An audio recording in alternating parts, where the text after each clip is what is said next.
नमस्कार मंडळी, आयुष महाराष्ट्र रेसिपीमध्ये तुमचं स्वागत आहे। आज आपण पाहणार आहोत घरातल्या उपलब्ध साहित्यांपासून अतिशय कमी वेळात होणारी अतिशय झटपट अशी फुटाणा चकली किंवा दालवा चकली, गोल गरगरीत काटेदार चकली कशी बनवायची चला तर पाहूया। सगळ्यात आधी आपण इथे एका मिक्सरच्या भांड्यात 1 वाटी दालवा घेतलेला आहे।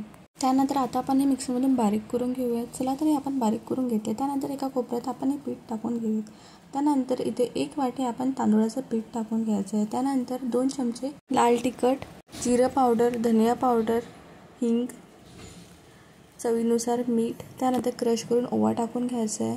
पांढरे तीळ, गरम केलेलं तेल टाकायचं आहे। त्यानंतर हे सगळं छान प्रकारे असं मिक्स करून घ्यायचं आहे। त्यानंतर कोमट पाण्याने सगळं छान असं मिक्स करून घ्यायचं आहे। त्यानंतर तुम्ही पाहू शकता आपण इथे हे सगळं मिक्स करून घेतलं तर याच्यात थोडं पाणी आणखीन घालायचं आणि याचा उंडा बनवून घ्यायचा आहे। त्यानंतर आपण इथे चला तर गॅसवर तेल गरम करायला ठेवूयात। तेल हे मीडियम फ्लेमवर गरम होऊ द्यायचं आहे। त्यानंतर इथे आपण साच्याला आतून तेल लावून घेतलेलं आहे। त्यानंतर हा उंडा आपण साच्यात टाकून घ्यायचा आणि छान अशी आपण इथे चकली काढूयात।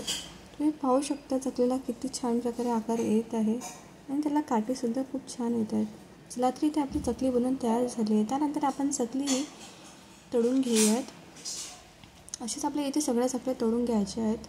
चकल्यांना छान असा गोल्डन ब्राऊन कलर येईपर्यंत आपण चकल्या होऊ देऊयात। तुम्ही पाहू शकता किती छान अशा खमंग खुसखुशीत चकल्या इथे तयार झालेल्या आहेत। तुम्हाला ही कशी वाटली मला हे कमेंट बॉक्समध्ये सांगा आणि चॅनलला लाईक, शेअर आणि सबस्क्राईब करा।